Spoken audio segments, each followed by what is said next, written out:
நண்பர்களை நீங்கள் பார்த்து கொண்டு இருப்பது உங்கள் கௌசிகா ரிவ்யூ. சரி வாங்க வீடியோக்குள்ள போய் என்ன நடக்க போகுது அப்படின்னு சொல்லிட்டு பார்த்தீங்கன்னா, இதுக்கு மேலே நம்ம கிட்ட யாருமே வாலாட்டவே முடியாதுங்க.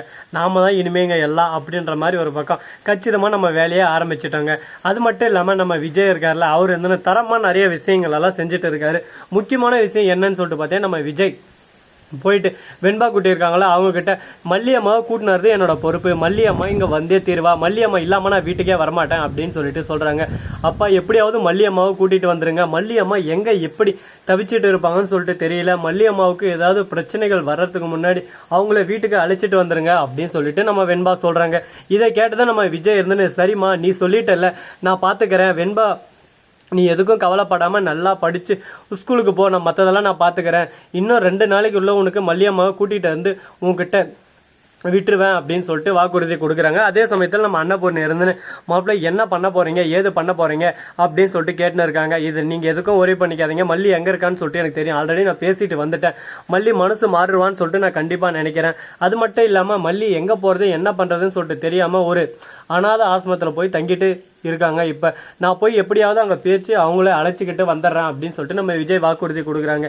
இதை கேட்டதை நம்ம அன்னபூர்ணி ஒரு பக்கம் சந்தோஷப்படுறாங்க. இருந்தாலும் நானும் வரட்டான்னு சொல்லிட்டு கேட்குறாங்க.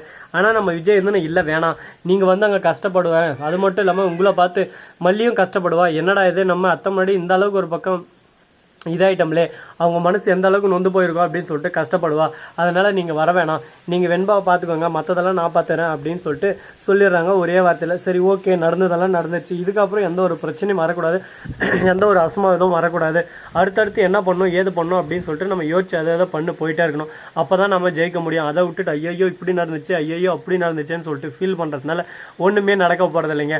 அடுத்தடுத்து நாம தான் ஒரு பக்கம் நம்மளை சேஞ்ச் பண்ணிக்கிட்டு நம்ம போயிட்டே இருக்கணும். சரி இந்த மாதிரியெல்லாம் ஒரு பக்கம் போயின்னு இருந்தாலும் அதே சமயத்தில் மறுபக்கம் என்ன நடக்குதுன்னு சொல்லிட்டு பார்த்தீங்கன்னா, நம்ம வெண்பா குட்டி இருக்காங்களா, அவங்க இருந்து தரமான விஷயங்கள் நிறைய செஞ்சுட்டாங்க. என்னடா செஞ்சாங்க அப்படின்னு சொல்லிட்டு பார்த்தீங்கன்னா, வெண்பா நேராக போகிறாங்க, போகிறதோட மட்டும் இல்லாமல் சண்டை ஒரு பக்கம் அதிகமாக போடுறாங்க. எதுக்காக அப்படின்னு சொல்லிட்டு பார்த்தீங்கன்னா, மல்லி கூட தாங்க.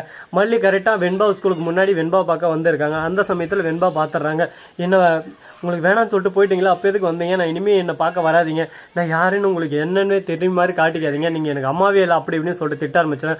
ஏன் வெண்பா இப்படியெல்லாம் பேசுகிறேன், ஆமாம் உங்கள் புள்ள எவ்வளோ கஷ்டப்பட்டுன்னு இருக்கேன், ஆனால் நீங்கள் எங்களை பற்றி எதுவுமே கவலைப்படாமல் உங்கள் இஷ்டத்துக்கு நீங்கள் உங்கள் பாதையில் போயிட்டீங்கல்ல, அப்பா அடித்தாருன்னு சொல்லிட்டு, அப்பா தப்பு செஞ்சு அடிதான் அடிப்பார், அப்பா கொஞ்சம் வரா, நான் தான் தப்பு பண்ணேன், ஆனால் அது அப்பாவுக்கு தெரியாதில்ல, நிதானத்தை இழந்து அடிச்சிட்டாரு, அதுக்கு போயிட்டு நீங்கள் கோச்சிட்டு வீட்டை விட்டு போயிடுவீங்களா, இதை எதனா ஏற்றுக்கிற மாதிரி இருக்கா அப்படின்னு சொல்லிட்டு வெண்பா கேள்வி கேட்க ஆரம்பிக்கிறாங்க. ஐயோ வெண்பா உங்கள்கிட்ட நான் என்ன சொல்லி புரிய வைக்கிறதுன்னு சொல்லிட்டு எனக்கு புரியல, தப்பு எல்லாமே என் மேலே தான், நான் ஒத்துக்கிறேன், ஆனால் இந்த இடத்துல இன்னும் நிறைய சூழ்ச்சிகளெல்லாம் இருக்குது, அது உனக்கு சொன்னால் புரியாது அப்படின்னு சொல்லிட்டு சொல்லிருக்காங்க. அப்படி என்ன சூழ்ச்சி இருக்குது என்ன தான் இருக்குது நான் பார்த்தா தானே தெரியும், எது ஒன்றுத்தையும் நம்ம எடுத்தோம் கவுத்தோன்னு சொல்லிட்டு பண்ணுற முடியாதுங்க. அதுக்குன்னு வாழ்க்கையில் நம்ம ஜெயிக்கணும்னா நிறைய விஷயங்கள் நிறைய மாற்றங்களை நம்ம கண்டிப்பாக கொண்டு வரணும். எது ஒன்றுத்தையும் கொண்டு வராமல் நம்ம எதையும் பண்ண முடியாது. அதனால் இன்னும் நிறைய இன்ட்ரெஸ்டிங்கான விஷயமெல்லாம் நடக்க போகுது, அது எல்லாமே நம்ம கண் கூட பார்க்க தான் போகிறோம். அது மட்டும் இல்லாமல் உங்களுக்கு இன்னொரு இன்ட்ரெஸ்டிங்கான குட்டி ஸ்டோரி சொல்ல போகிறேங்க. நம்ம ராஜேஸ்வரி இருக்காங்கல்ல, மல்லியை தீத்து கட்டிடலான்னு சொல்லிட்டு ஒரு பிளானில் இருக்காங்க. இதுக்கு மேலே மல்லியை விட்டு வைக்கக்கூடாது, எப்படி இருந்தாலும் அந்த விஜய் திரும்ப போய் கூட்டிகிட்டு வந்துடுவான், அவளை விட்டு வச்சாதானே அவளை கதையை முடிச்சிடலாம் அப்படின்னு சொல்லிட்டு யோசிச்சுட்டு இருக்காங்க. இதை கேட்கும்போது நமக்கே ஒரு பக்கம் பதட்டமாகவும் பயமாகவும் இருக்குது. இவங்க அடுத்து என்ன பண்ண போகிறாங்க ஏது பண்ண போகிறாங்கன்னு சொல்லிட்டு தெரியாமல் ஒரு பக்கம் பதட்டம் அதிகமாகுது. ஏதோ ஒன்று பண்ண போகிறாங்க அப்படின்னு சொல்லிட்டு நிச்சயம் நல்லாவே தெரியுதுங்க. சரி என்ன வேணாலும் நடக்கட்டும் ஏது வேணாலும் நடக்கட்டும், நடக்கிறதெல்லாம் நன்மைக்கு அப்படின்னு சொல்லிட்டு நாம் பாரத்தை நம்ம தலைமையில் ஏற்றாமல் நம்ம பாட்டுக்கு நம்ம வழியில் போனால் நம்ம கண்டிப்பாக வெற்றி நிச்சயம் தான். அதனால் எந்த ஒரு கவலையும் வேணாங்க. ஸோ நண்பர்களே, இந்த வீடியோ பிடிச்சிருந்தா லைக் பண்ணுங்கள், கமெண்ட் பண்ணுங்கள், ஷேர் பண்ணுங்கள், டிண்டிங் பெல்லை தட்டி விட்டு போங்க. அப்போ தான் நாம் போகிற அடுத்தடுத்த வீடியோ உங்களுக்கு உடனுக்குடன் நோட்டிஃபிகேஷன்லாம் வந்து கொண்டே இருக்கும். மிக்க நன்றி, தேங்க்ஸ் ஃபார் வாட்சிங், டாடா சியூ, நன்றி வணக்கம் வந்தனம் வருக தருக. காற்று ஒரு பக்கம் சில்லுன்னு அடிக்குது, மறுபக்கம் குளூராக இருக்குது.